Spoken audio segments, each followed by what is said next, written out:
10 વર્ષની બાળકીના યૌન શોષણ કરતા કેસો સામે આવ્યો છે કે આમાં બાળકીની માતાને તેની નાની પર આરોપી છે કે યુવકમાં અન્ય એક વ્યક્તિમાં પણ આમાં સામેલ છે કે પતિના આ પિતાની ફરિયાદમાં હરિયાણા મુલ્લામાં પોલીસમાં સ્ટેશન પત્નીની સાસુ અને અન્ય 2 વિરુદ્ધ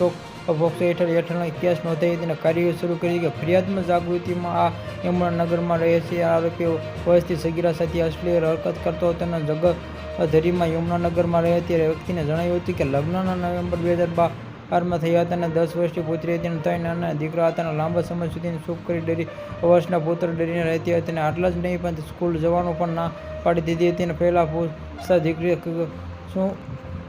કશું કહ્યું નહીં અને આ ફેબ્રુઆરી 2016માં દીકરીને જે પણ કહ્યું તેનાથી ચોંકી ગયા હતા અને પુત્રીએ જણાવ્યું કે માતાને નાની અજાણ્યા વ્યક્તિને પાછળ લઈ અજાણ્યા વ્યક્તિને તે સાથે અશ્લીલ હરકત કરતો હતો અને વિરુદ્ધમાં માતાએ નાની બાળકી લઈને બોલતા નથી અને આ વ્યક્તિ પુત્રીની ખોટી રીતે દોષ કરતો હતો અને ફરિયાદમાં નોંધાયું કે વિરુદ્ધમાં આ પોતે માતાના નાની અને તેની પિતાને કંઈ કહેવાનો ઇનકાર કરી દીધી અને દીકરીને આ ડરથી કંઈક પરંતુ જ્યારે મામલો સામે આવ્યો કે આ જણાવી દે કે દીકરીને પાર્ક લઈને લઈ ગયા આરોપીએ છેડતી કરી હતી. ફરિયાદમાં જણાવ્યું કે માતા અને નાની 10 વર્ષની પુત્રીને પીંકડીને બહાર ગયા હતા કે આ જાહેર આટલું થયું કે